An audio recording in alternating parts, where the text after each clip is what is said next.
Kamusta kayo? Hope you're all doing well and welcome to 1111 Pinoy Tarot. In today's reading, tingnan natin ang inyong love, relationship, or situationship.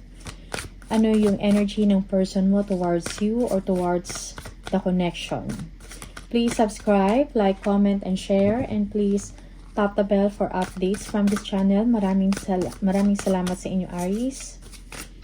Energy ng person mo towards you or towards the connection, Aries.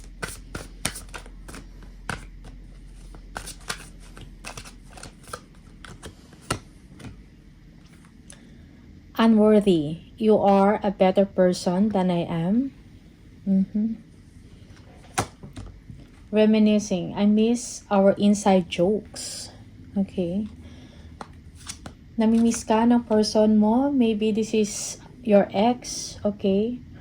Na hanggang ngayon hindi ka nakakalimutan. Confusion. I feel unclear about where we stand. Yeah. Yung iba sa inyo, parang walang direct communication or walang finality, no? Yung relationship ninyo kung nagkaroon man ng emotional separation. Okay?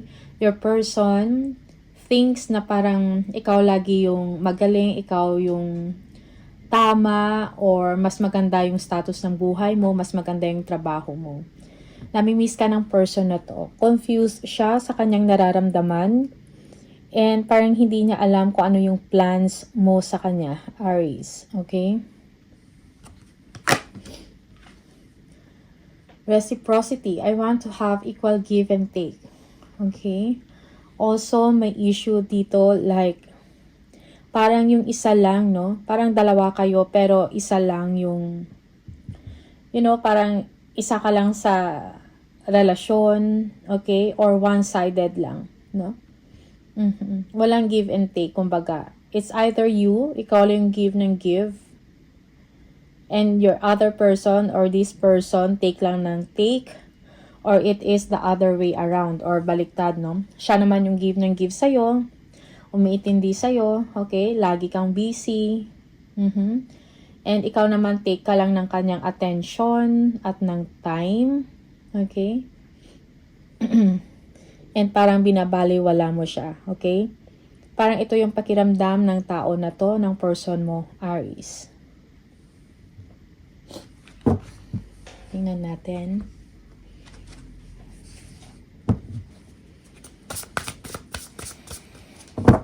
Aries. Energy ng person mo towards you or towards the connection. Okay. Balik.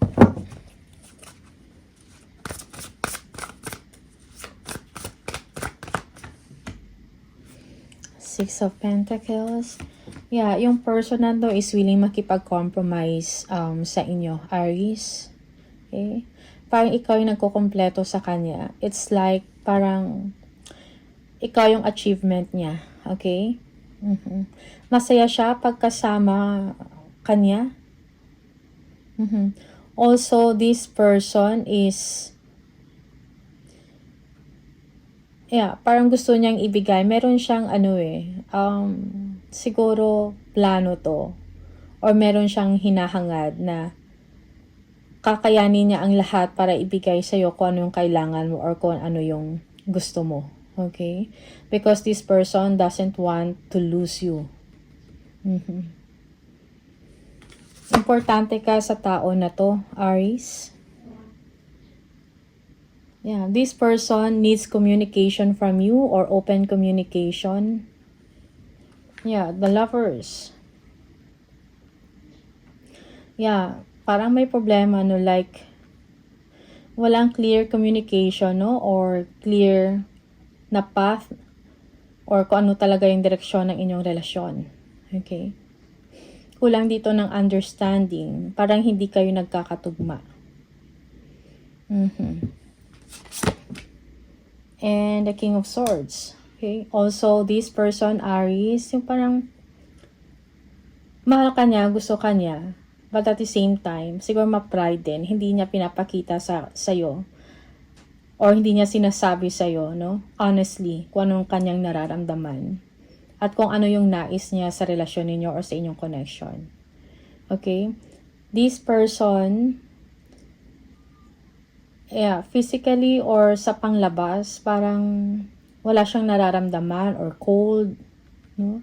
Pero actually, nag-iisip to, no? Nagpaplano, nag-iisip siya about you, about sa situation ninyong dalawa. What is it for him or for her, no? In this relationship. Okay?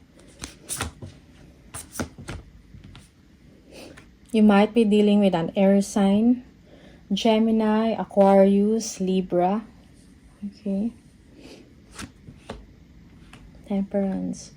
So, this person is struggling. Okay? Parang ina-assess niya, no, yung person na to, if he or she is going to stay in the relationship, no? Meron pa ba siyang value? Okay? Tinitingnan niya din yung future niya with you, Aries. Okay? But despite of that, gusto niya parang magkaayos kayo or maganda lang yung pagsasama or dealings ninyo sa isa't isa. Okay? Kinokontrol niya ang kanyang emotions. As much as possible, parang itong tao na to ayaw niya makipag-argument or ayaw niya nakipag-away sa inyo. Okay? Yeah. Uncertainty. Hindi niya alam kung anong direksyon ninyong dalawa. Okay? Also, may fear din dito. Like, kung wala ka or may ending, no, sa inyong relationship, anong mangyayari sa kanya, ano yung path niya, anong direction niya. There is something or there's a lot na gusto niyang i-communicate or sabihin sa inyo. Pero pinapangunahan siya ng fear or takot or that's why pinapaliban niya lang. Okay? Parang sinasarili niya lang kung ano yung mga concerns or issues niya sa inyo, Aries. Yeah, for some of you, maybe this person is thinking kung meron ka bang mga hidden information, meron ka bang tinatago sa kanya, meron bang sekreto or nililihim. Okay, I think this person wants to know everything kung anong nangyayari sa inyo, Aries. Yeah, so 9 of Swords. Hindi ka nawawala sa isip niya, Aries. Siguro nag-worry siya, concerned siya about sa inyong dalawa. Maybe this person is thinking about breaking up with you or kung emotionally or may physically distance or separation na dito sa inyo, parang hindi lang kailangan pa siguro ng communication or direct, no? Yeah, or finality kumbaga. Okay, yung talagang masabi niya sa inyo face to face or direct communication about the separation. Okay?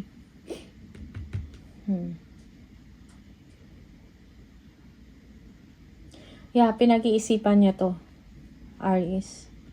Okay, about an ending. Yeah, 2 of Pentacles. He or she is making a choice. 10 of Wands. Yes, burden. No, for some of you, madami siyang obligations din or madami din siyang mga responsibilities. No, marami siyang kailangang ayusin. Siguro for some of you, this person is tying loose ends, kumbaga, with you. Okay? Or pinag-iisipan niya yan kung i-close or i-end na talaga yung relationship. Okay?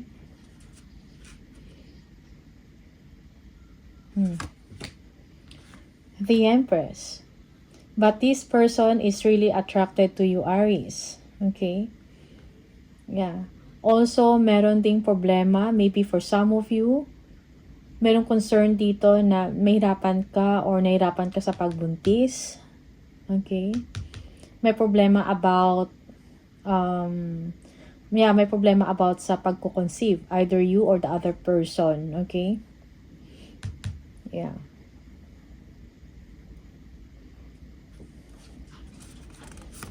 Also, this person may have a secret, no? Baka meron din siyang secret or other person. Okay? 7 of Pentacles. Yeah. Tinitingnan niya kung may future ba talaga siya or may future kayong dalawa. Okay? As much as he or she wants to nurture this relationship, no? Gagawin niya yon. But then, may mga challenges. Meron siyang, kailangan talaga ng honest conversation dito. Okay? Or problem solving, kumbaga, no? Kung ano man yung problema ninyo, dapat strategic na pinag-uusapan para masolba kung ano man yung, or masolusyonan kung ano man yung problema or issues ninyong dalawa. Okay? Yeah, communication, honest communication is needed here. Also, may mga sikreto, hidden information, paglilihim. Your person wants, parang gusto niya ibigay mo sa kanya yung 100% mo. The Hermit. Okay? Yeah. So, siya nag-introspect, no? About sa sarili niya, about sa future niya. Okay? About sa inyong dalawa, sa relasyon. Nag-iisip siya ng kung ano yung magandang solusyon sa inyong dalawa, kung ano yung pwedeng gawin o i-improve. Okay? This person wants enlightenment or needs enlightenment in his or her situation right now. Maybe he or she is looking forward to receive a message from you, na makapag-communicate ka, okay? Yeah, this person wants true love. He or she has a lot of love to give. Okay? Gusto niya lang talaga na merong stability sa inyong relationship. Stability. And, kumbaga, emotional balance, no? Sa sarili niya at sa inyong dalawa. Okay? Yeah, for some of you, your person is thinking about i-pursue pa ba to yung relationship na to or paano mag-level up, something like that. Okay? May ikaka-level up pa ba? Yeah. So, again, planning is needed here. Yung pang long term. Okay? Parang mabagal. Siguro matagal na kayo nito. And parang hindi pa nasiseal yung pagsasama ninyong dalawa. Medyo malabo, no? Parang malabo siguro. Maybe this is about an ex na walang klarong pagtatapos or walang klarong separation about sa inyong dalawa. Or kung meron man, parang mutual separation. Pero ikaw pa rin yung gusto niya, iniisip ka niya, Aries. Okay? Yeah, so ito yung naging problema. It's like parang ang bagal, no? Parang matagal na kayo. Pero hindi pa rin nasiseal yung union or yung pagsasama ninyo or yung relationship ninyo. Okay? Siguro kasal na lang yung kulang dito or engagement. Yeah, the chart. So this person will think about his or her stability in the career or sa money niya, sa finances niya, or kung ano man yung mga creative ventures, no, ng taong ito. Okay? This person is also an achiever, no, determinado, no, na magkaroon ng pag-uunlad ang kanyang buhay. Okay? Professionally and monetarily. Okay? Yeah. Also, maybe this person is thinking about visiting you, no? He or she will pay visit, no, sa inyo. Okay? Siguro, nagtatrabaho to sa malayo or sa ibang bansa.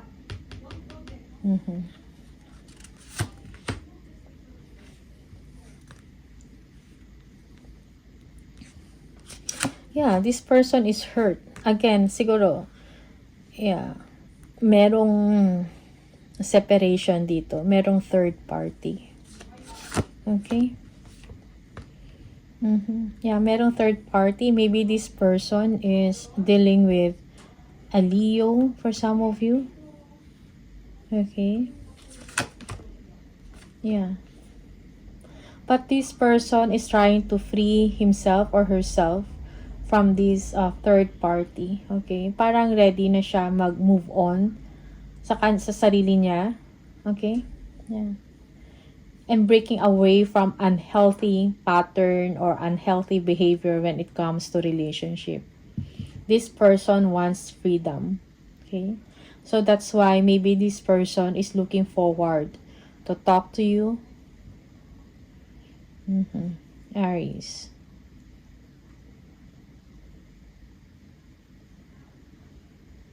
Yeah. For some of you, matagal na kayo nito ng person na to. And then, parang hindi nagkaroon ng clarity kung anong direction, no? Yung relationship ninyo. Parang hindi na seal into marriage or commitment. Or maybe committed ka na sa person na to, Aries, but then merong problema na hindi na communicates sa inyo. Okay? Walang honest conversation about kung anong problema mo sa kanya, anong problema niya sa'yo, okay? And, parang hindi kayo nakapag-meet halfway para matuloy yung relationship nyo, no? Or para magkaroon ng commitment and marriage, something like that.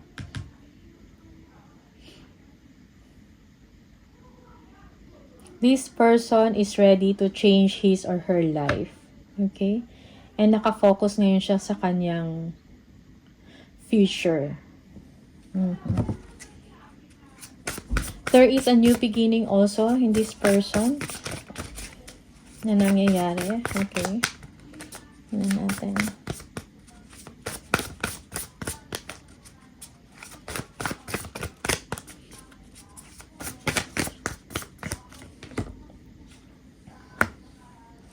Yeah, you might be dealing with someone na merong maybe a cheater or a womanizer, something like that.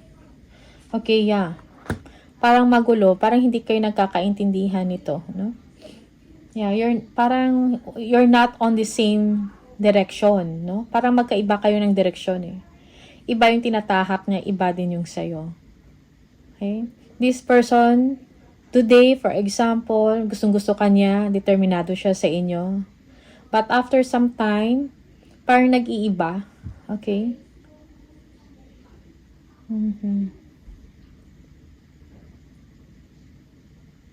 Okay siya ngayon, tapos sa mga susunod na araw, hindi naman okay, no? Parang like a playboy type, womanizer, or parang yun yung pinapakita, parang yun yung personality niya. You might be dealing with a Sagittarius, no? A fire sign. Leo, air sign also, Aquarius, Libra, Gemini, okay? Cancer for some of you, Virgo.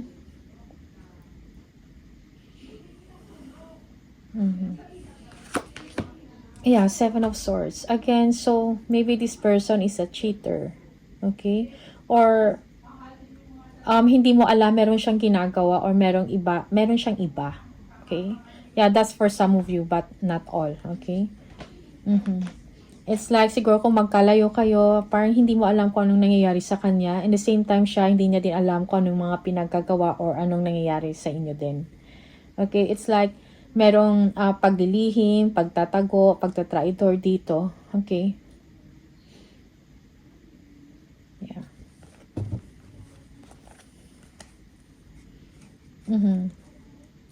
This person, for some of you, parang ang iniisip niya lang din yung sarili niya. Okay, it's like, para sa kanya, parang, ang nakikita niya lang din is yung kakulangan mo, okay, yung part mo. Pero yung sa kanya, I don't think he or she is ready to commit to you. Or he or she is ready to be married, no, to you. Okay? That's for some of you. Sometimes, reverse yung role, no? Just take what resonates for you at yung mga hindi, let it go. Okay?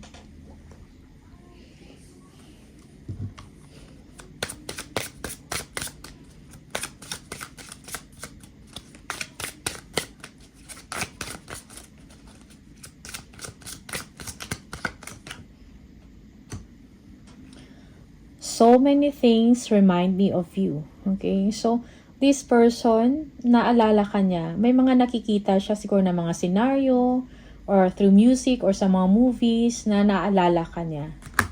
Okay? Hindi ka pa rin niya nakakalimutan. Yeah, I can't stop thinking about you, Aries. So, ito yung energy niya, ito yung mensahe niya sa inyo. Parang, you've made a mark, no, sa life niya, Aries. Okay? Alright. So, these are the messages for you, Aries. Maraming salamat. And see you on the next video. Bye!